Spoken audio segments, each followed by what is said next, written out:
Education is the training of the brain and the character. प्यारे बच्चों, मैं रत्नेश शुक्ला आप सभी का सिंपल हार्मोनिक मोशन चैप्टर में हार्दिक स्वागत करता हूं।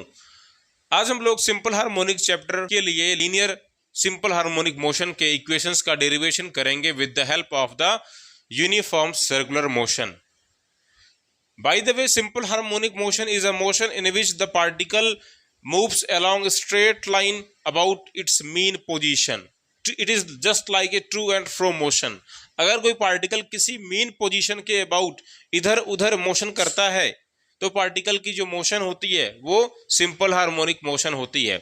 और सिंपल हार्मोनिक मोशन के लिए अगर बात करें तो मैथमेटिकल जो टर्म है, जो कंडीशंस हैं वो ये हैं कि the particle executing simple harmonic motion experiences A restoring force and that restoring force is directly proportional to the displacement of the particle from its mean position.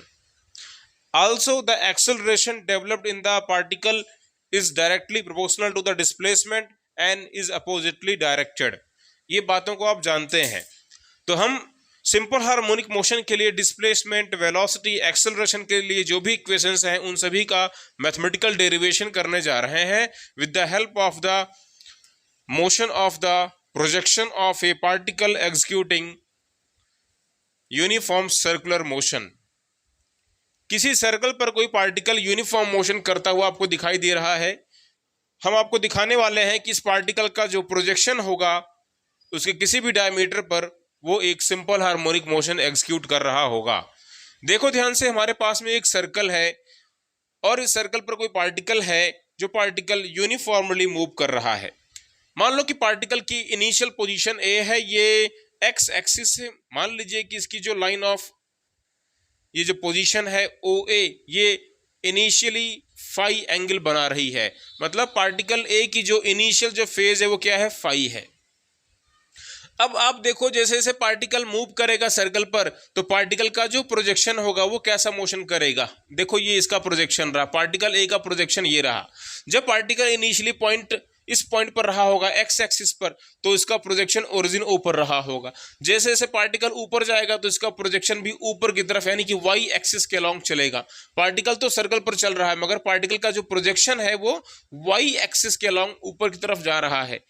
ठीक है, इस फर्स्ट क्वाड्रेंट के लिए।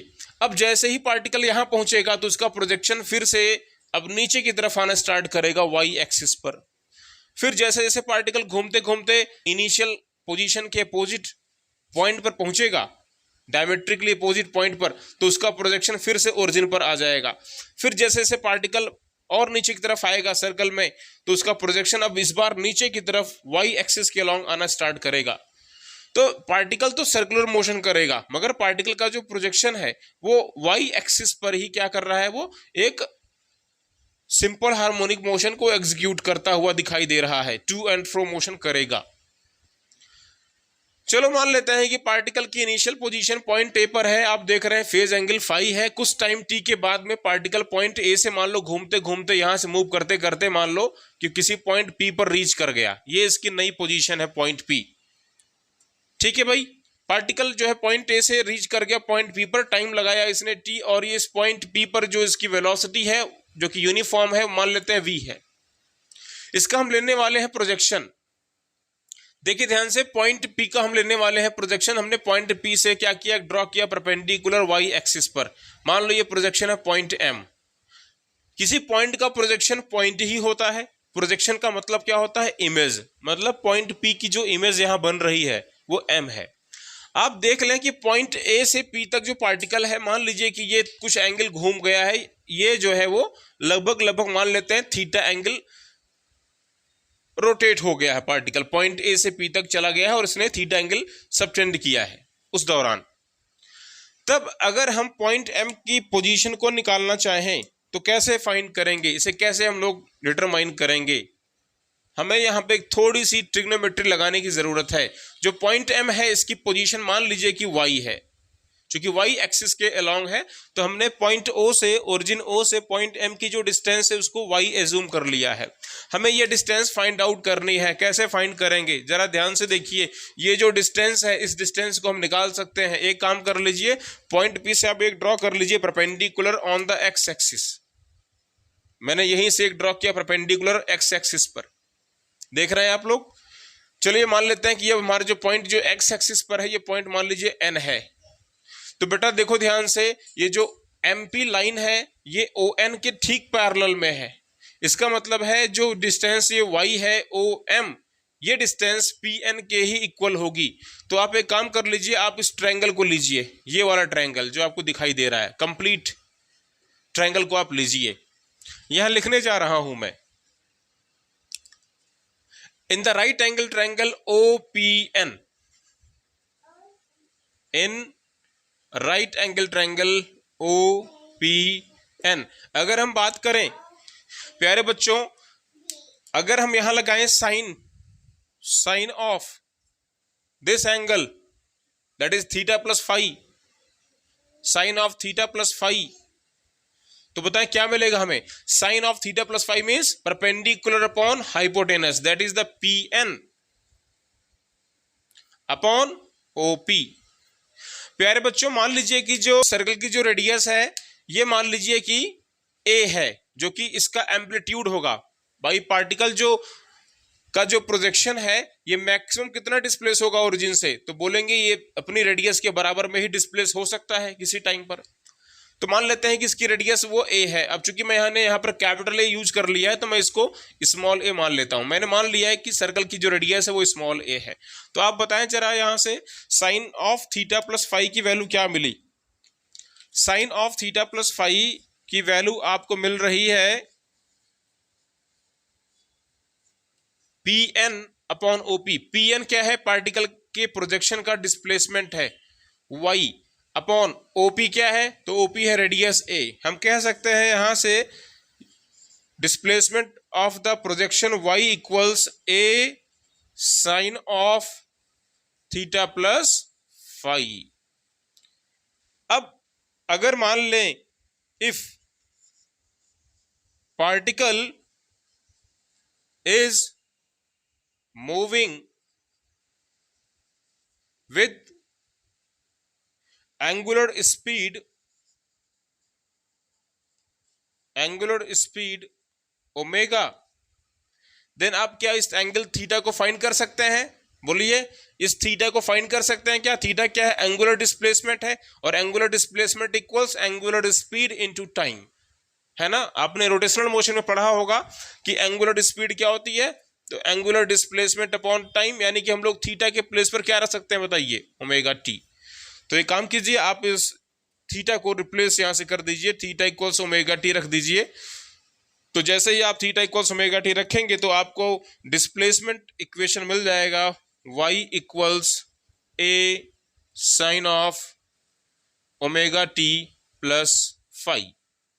यही सिंपल हार्मोनिक मोशन के लिए projection का जो है वो डिस्प्लेसमेंट इक्वेशन है, y इक्वल्स ए sine omega t. Pure kinematics के मुताबिक कोई पार्टिकल जो किसी सर्कल पर यूनिफॉर्म मोशन कर रहा होता है, उसके प्रोजेक्शन की जो मोशन होती है किसी भी डायमीटर पर, वो एक सिंपल हार्मोनिक मोशन को दिखाती है, और हमने उसी का यहाँ पे सपोर्ट लिया है।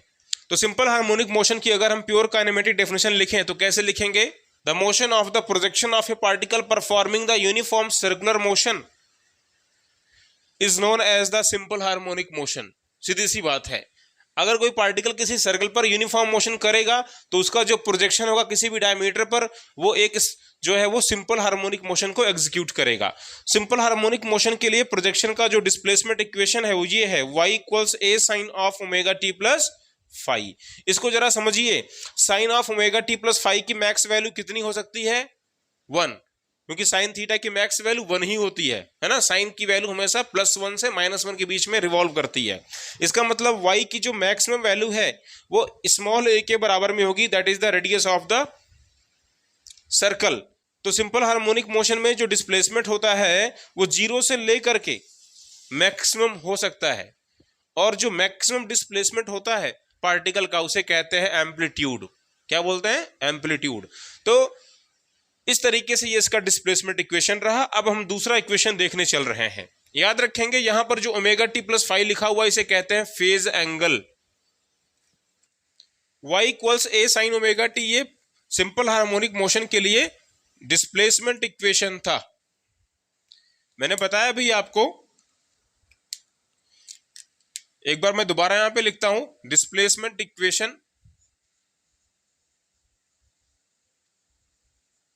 डिस्प्लेसमेंट इक्वेशन क्या था बताइए, y equals a sine of omega T plus five. Omega T plus five जो लिखा गया है, जो साइन का आर्गुमेंट है, इसे बोलते हैं फेज। क्या बोलते हैं इसको? कंप्लीट फेज बोलते हैं, complete phase of the oscillation. इसके थ्रू हम पार्टिकल की किसी भी टाइम पर इंस्टेंटेनियस पोजीशन और मोशन की डायरेक्शन को डिसाइड करते हैं। Basically phase is a physical quantity which decides the position and the direction of the motion of the particle at any instant. तो हम अब देखने जा रहे हैं इसकी वेलोसिटी का equation. Now velocity in the simple harmonic motion, दूसरा equation, velocity in the simple harmonic motion. तो मेरे पास दो तरीके इसको दिखाने के लिए हैं। हम थोड़ा सा यहां पर कैलकुलस का सहारा लेंगे। मुझे आप बताइए, अगर आपको पार्टिकल की पोजीशन मालूम है तो क्या आप पार्टिकल की वेलोसिटी को नहीं फाइंड कर सकते हैं? पार्टिकल की पोजीशन लगातार चेंज हो रही है, इसका मतलब पार्टिकल में एक वेलोसिटी है। और जैसा कि आप जानते हैं मैकेनिक्स से, वेलोसिटी क्या होती है बताइए? Velocity is the differentiation of the position with respect to time. तो एक काम करना है, y को टाइम की रिस्पेक्ट में डिफरेंशिएट कर डालिए। चलिए इसको डिफरेंशिएट करते हैं तो क्या हो जाएगा ये बताइए। ये D D T of A sine of omega T plus five. प्यारे बच्चों, ये ए तो कांस्टेंट है, एम्पलीट्यूड है, सामने आ जाएगा D D T of sine of omega T plus five. बेटा ये जो फंक्शन है किसका फंक्शन है? जरा देखो ध्यान से, तो ये पूरा फंक्शन आप देख रहे हैं। अगर हम इसको पहले देखें तो हमें इसे ओमेगा टी प्लस फाइव के रिस्पेक्ट में डिफरेंशिएट करना पड़ेगा। तो D D omega T plus five of the sine of omega T plus five क्या मिलेगा? Cos omega T plus five. उसको मैं यहां पे लिख देता हूं, यानी ये मिलेगा अपने को a into cos of omega T plus five. फिर हमने क्या करना है, हम फिर से इस चीज को डिफरेंशिएट करेंगे टाइम के रिस्पेक्ट में। तो आइए डिफरेंशिएट कर देते हैं, D D T of omega T plus five. तो फाइव तो कांस्टेंट था, इनिशियल फेज था, इसका डिफरेंशिएशन जीरो हो जाएगा। बाकी D D T of omega T क्या मिलेगा? ओमेगा। तो मैं इस ओमेगा को पहले कर देता हूं। तो हमारा वेलोसिटी का फॉर्मूला क्या हो गया? A omega into cos of omega T plus five. Differentiation करना आप सभी को आना चाहिए। अगर फंक्शन का फंक्शन है तो हम इसी तरीके से डिफरेंशिएशन करते हैं, है ना। ये पार्टिकल की वेलोसिटी का एक्सप्रेशन हो गया, देख लीजिए। दोनों ही एक्सप्रेशन को आप देखिए, आप कह सकते हो कि जो पार्टिकल जब मीन पोजीशन में होगा तो उसका डिस्प्लेसमेंट तो जीरो होगा, मगर पार्टिकल की जो वेलोसिटी होगी वो सबसे ज्यादा होगी। क्योंकि साइन और कोसाइन के जो फंक्शन होते हैं, अगर आप ध्यान से देखो तो बिल्कुल अपोजिट चलते हैं। जब साइन प्लस में होता है तो कॉस माइनस में होता है, ठीक है। तो पार्टिकल जब मीन की तरफ आएगा तो इसकी वेलोसिटी सबसे ज्यादा होगी, और जब एक्सट्रीम में चला जाएगा तो पार्टिकल की वेलोसिटी जीरो हो जाएगी, और वहीं से ये वापस अपनी मोशन को फिर से बैक करेगा। नोट करें इस चीज को फटाफट, जल्दी से नोट करें। अब हम इस वेलोसिटी के इक्वेशन को एक और तरीके से लिखने जा रहे हैं। देखिए ध्यान से, हमें वेलोसिटी मिली है v equals a omega cos of omega T plus five. क्या आप मुझे बताओ, मैं इस cos of omega T plus five को साइन की फॉर्म में लिख सकता हूं? Sine square theta plus cos square theta equals one. So cos square theta equals one minus sine square theta, और cos theta equals under root one minus sine square theta. तो हमने cos omega T plus five के place पर रखना है under root one minus sine square omega T plus five. बोलो गलत है क्या? सही है ना? ठीक है। अब एक काम कर दीजिए, एम्पलीट्यूड ए को रूट के अंदर भेजिए, ओमेगा अंडर रूट क्या हो जाएगा ये a square minus a square sine square of omega T plus five, है ना भाई। कोई भी चीज है अगर वो रूट के अंदर में जाती है तो स्क्वायर की फॉर्म में जाएगी, और जब स्क्वायर की फॉर्म में अंदर में जाएगा तो इसका मल्टीप्लीकेशन एक बार वन से करोगे, एक बार sine square omega T plus five से करोगे, तो कुछ ऐसा मिलेगा। अब एक चीज देखो जरा प्यारे बच्चों, आपको पता है a sine omega T plus five क्या था? पार्टिकल का डिस्प्लेसमेंट था, प्रोजेक्शन का, है ना। तो हमने इसे एक काम कर सकते हैं, ए स्क्वायर माइनस, इसे क्या कर सकते हैं बताओ, ये तुम्हारा a sine of omega T plus five है ना भाई। ये इसका क्या है, होल स्क्वायर हो रहा है। देख लो ध्यान से, a square sine square omega T plus five. तो ये क्या चीज है, ये तो है बेटा आपके पार्टिकल की पोजीशन। तो हम क्यों ना इसके जगह पर लिख दें y square. So omega under root a square minus y square. देखिए ध्यान से, ये पार्टिकल की वेलोसिटी का नया फॉर्मूला मिल गया आपको, एक नए तरीके से। v equals omega under root a square minus y square. Particle जो सिंपल हार्मोनिक मोशन में होता है उसकी वेलोसिटी उसके डिस्प्लेसमेंट पर डिपेंड करती है। जब पार्टिकल अपने मीन में होगा तो डिस्प्लेसमेंट जीरो होगा, तो पार्टिकल की वेलोसिटी मैक्सिमम होगी। कितनी होगी जरा बताएं? पार्टिकल की जो मैक्स वेलोसिटी होगी वो कब होगी? जब y की वैल्यू जीरो होगी। और y की वैल्यू जीरो कब होगी? जब पार्टिकल मीन में होगा। और उस केस में ये क्या मिलेगी हमें, v इक्वल्स ए इंटू ओमेगा। आप देख पा रहे हैं, समझ गए? तो सिंपल हार्मोनिक मोशन में पार्टिकल की जो मैक्सिमम वेलोसिटी होती है वो कितनी होती है? a into omega, amplitude times of the angular speed. चलिए अब आगे बात कर लेते हैं पार्टिकल के लिए एक्सेलरेशन का फॉर्मूला क्या होता है। एक्सेलरेशन यानी कि rate of change of velocity, ऐसा हम लोग कहते आए हैं। वैसे एक्सेलरेशन क्या होता है? तो एक्सेलरेशन जो होता है ये होता है डिफरेंशिएशन ऑफ द वेलोसिटी, है कि नहीं? Acceleration in simple harmonic motion. So acceleration can be determined by the differentiation of the velocity with respect to time. तो एक काम कर दीजिए, पार्टिकल की जो वेलोसिटी का फॉर्मूला था उसको डिफरेंशिएट कर दीजिए। करें डिफरेंशिएट। आइए रखते हैं पार्टिकल की वेलोसिटी का expression, D D T of, बताओ जरा वेलोसिटी का एक्सप्रेशन क्या था? तो ये था a omega cos of omega T plus five. बोलिए, यही था ना? हाँ। तो बच्चों इसमें एम्पलीट्यूड भी कांस्टेंट है और पार्टिकल चूंकि यूनिफॉर्म सर्कुलर मोशन कर रहा है तो इसके लिए एंगुलर स्पीड भी कांस्टेंट होगा। इन्हें आप बाहर ले लीजिए। बाकी देखिए, D D T of cos of omega T plus five क्या मिलेगा आपको? Minus sine of omega T plus five, minus sine of omega T plus five, और इसको मल्टीप्लाई करना पड़ेगा इनटू ओमेगा। टाइम का जो भी आर्गुमेंट है वो सामने आ जाएगा कांस्टेंट। ये सब मल्टीप्लिकेशन हो रहा है, याद रखिएगा इस चीज को, ये बात दिमाग में रहे। हाँ, यानी आपका आंसर क्या हो जाएगा? Minus A omega square sine of omega T plus five, ऐसा कुछ हो जाएगा। एक काम कर दीजिए, माइनस को वैसे लिखिए, ओमेगा स्क्वायर इसको लिख दीजिए a sine of omega T plus five. सही है ना? अब जरा देखो, मुझे बताओ, ये a sine omega T plus five क्या था? ये पार्टिकल की पोजीशन थी, है ना? उस टाइम पर टी पर पार्टिकल की इंस्टेंटेनियस जो प्रोजेक्शन था उसकी पोजीशन है, ये वाई है ना? तो हम इसके प्लेस पे क्या रख देंगे? वाई, यानी ये हो जाएगा माइनस ओमेगा स्क्वायर वाई। तो मैंने आपको दिखा दिया कि पार्टिकल का जो एक्सेलरेशन है वो उसके डिस्प्लेसमेंट के डायरेक्टली प्रोपोर्शनल आ रहा है इन अपोजिट डायरेक्शन। इसका मतलब हमारा जो एजम्पशन था, हमने जो यहां पर जो कुछ डेफिनेशन दी थी वो डेफिनेशन करेक्ट है।